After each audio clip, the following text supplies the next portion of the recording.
I am a police officer. This is what I do. This is who I am.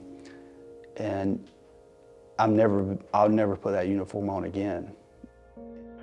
21, 1132, 1137, 1025. Dr. ADW with injury.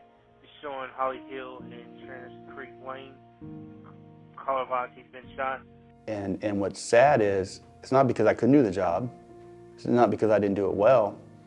It's because I was suffering with PTSD from the job, the hundreds and hundreds of bodies and incidents and shootings and getting shot at.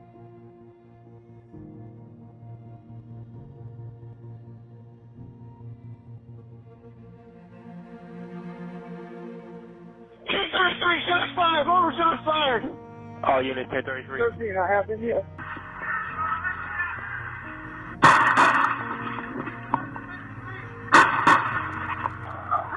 Hey, boy, can you try to find out where the suspect is? He's behind the car.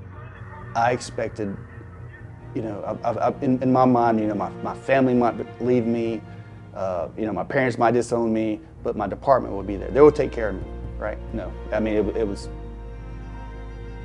just the sense of abandonment and how much smoother that transaction would have went if I would have had their support.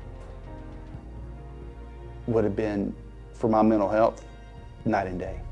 He's Dr. ADW with injury.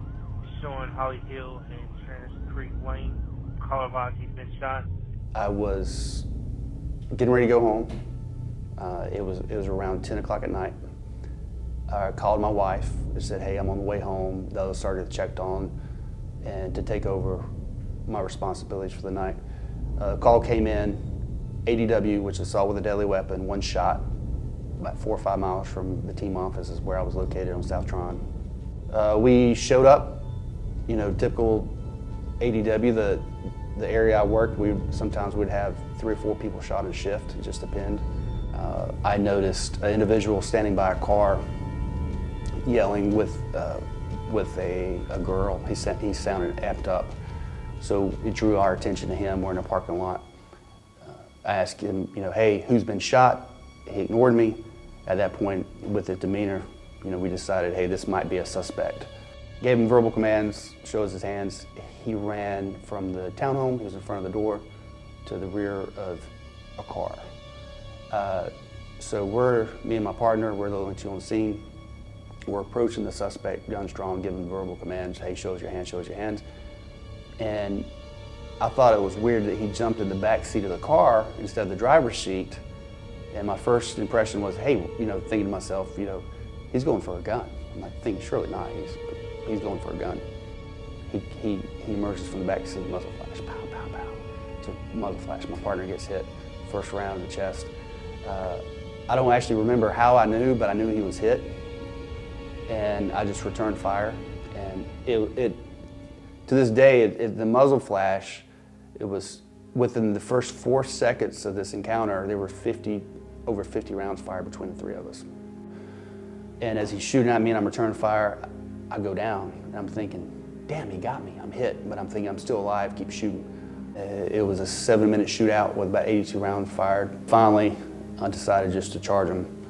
I was like, I gotta end this, but this is gonna suck, because I'm expecting to get shot. So I'm like, you know, as long as I don't get shit, I kept thinking, as long as I don't get shot in the face. I wasn't sure if I was shot, I was bleeding from the arm, but I was still in the battle, you know, still able to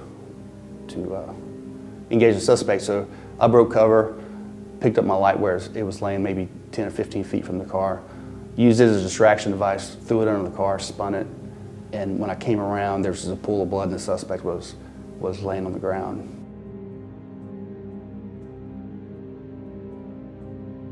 At no point did I think about my family or going home, which is strange because people ask me all the time, what are you thinking about your son, what are you thinking about your family, and my main concern was for my partner.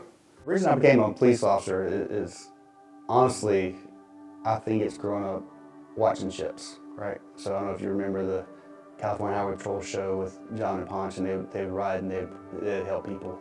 So I think that kind of planted the seed, and my whole as long as I could remember, I wanted to be a Marine or I wanted to be a police officer. So I decided kind of get the best of both worlds, cut my hair like a Marine and be a police officer. So it growing up through high school, I played athletics, and I always put myself between the bully and the person that picked on. So I looked at myself as a protector of people who can protect themselves.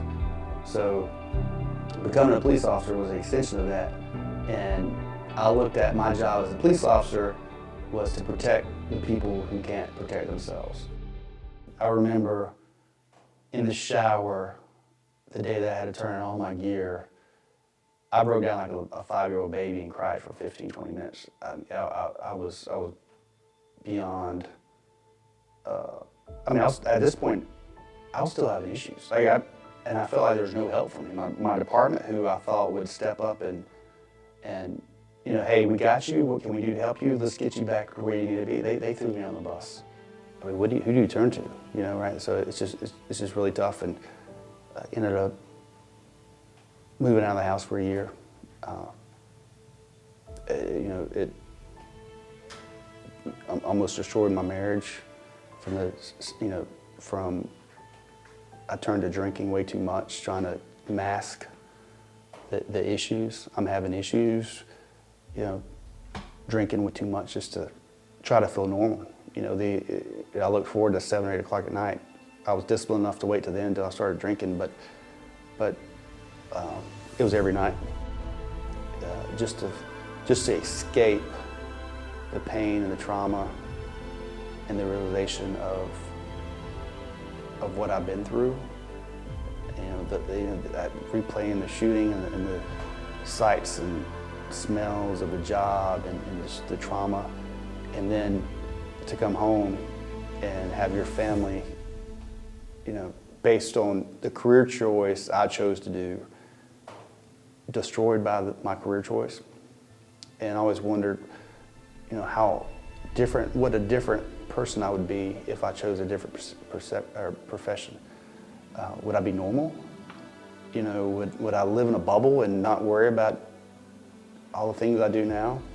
Not to say woe is me, but that's just to recognize the sacrifices that all these officers make for the community, right? So in the baggage and the trauma that they, even after retirement, and they go home, it's not they don't put in the locker when they go home and come home.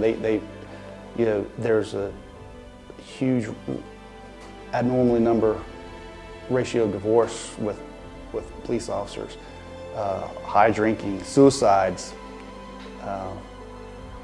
It's not something you just leave at the job. It affects your entire family, and your family has to deal with it too. It's not a normal life. Like I said earlier, being a police officer wasn't just my job; it was my identity.